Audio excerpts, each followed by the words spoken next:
Have you ever wondered what it's like being a wedding magician in Scotland? Today, I will reveal all.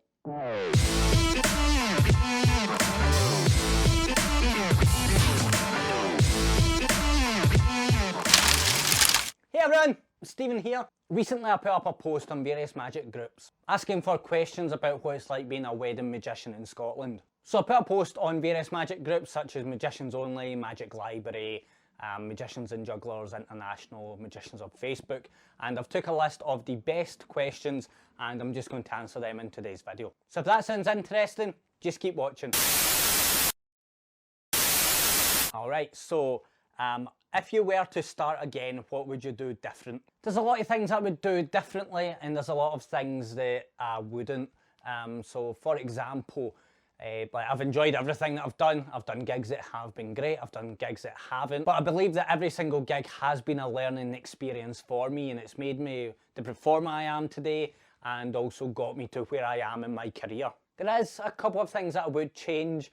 At the beginning when I started out, I would have worked a little bit harder in the public, so I spent a lot of time building things in the background such as websites and Facebook marketing, but I wish I'd done a little bit more wedding fairs. In 2017 I had a bit of a tough time personally and I just took on a lot of work and it got to a point where it was unmanageable and I just didn't enjoy performing as much as what I thought. So eventually I was doing that much, like I'm not joking, I was gigging at least 9 times a week. A lot of them were unpaid gigs, so I was doing stand-up comedy, open spots, but I just wanted to keep performing. And then eventually I got to a point where I just didn't enjoy it, and like literally from the minute walking through the door to the end of the gig, I just couldn't tell you what happened. I just went into autopilot. So one of the things that I would also change is I would also make time for friends and family a little bit more.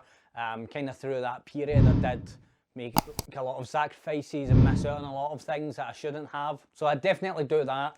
I would make times for friends and family and I would try more face-to-face marketing and work a little bit harder. If you do want to hear a little bit more about my tough time in 2017, I did speak about it recently on a podcast with another magician called Chris Piercy. I will put a link down below for the podcast. It's called the GYST podcast. It means get your shit together and it is a podcast about life and mental health. So if you are interested, feel free to check that out.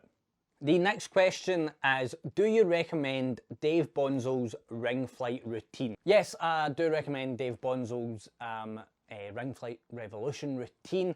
It's got 2 phases. It's got the ring vanish appearing on the keys and then the ring appearing in the sealed envelope. I do really like the structure of the routine. The props are really well made and it's quite easy as well, so it's not really technical, so you can focus on the entertainment. So short answer, if you like what you see, go get it. Wedding magic is more popular in the UK. How do you suggest Americans start to get into the wedding market and make wedding magic a common thing? So I'm going to tie this into another question as well. I'll answer that at the same time. The other question is, how do you get more work and how do you start booking more weddings? The idea to get more gigs would be to get more gigs. So for example, there is always wedding fairs on. So wedding fairs are a great place for you to meet clients and take potential bookings. I've got a couple of ways that I do that. I've had people say to me that have met me at wedding fairs, I only booked you because you actually came and spoke to us and you were really nice and you'd never gave us the hard sell. Now there's a lot of magicians at wedding fairs that will be like, hi, here's a magic trick, I'll show you, here, pick a card. That's not the way to do it. The way to do it is just to approach them and say, hi, sorry to interrupt, have you thought about your entertainment for your wedding, and then have a little chat. Have you booked your wedding? Where was it? Where is it? When is it?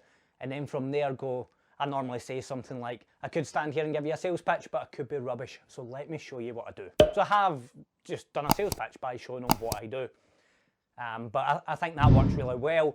And in terms of like the American market, like in the UK there is hundreds and hundreds of wedding magicians, but in America there's very little, so you've got a smaller market. So in America it wouldn't be about opening up the market to make room for more magicians.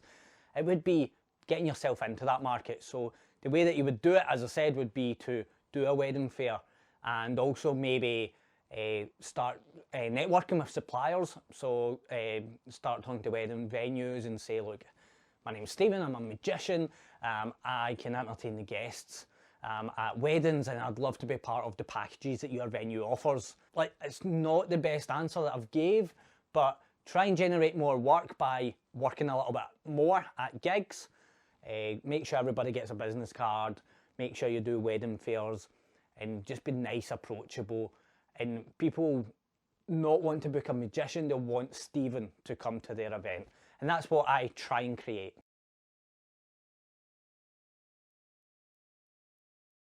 All right, so the next question comes from my good friend in magic, viral sensation, Cammy's Magic, otherwise known as Cameron Young.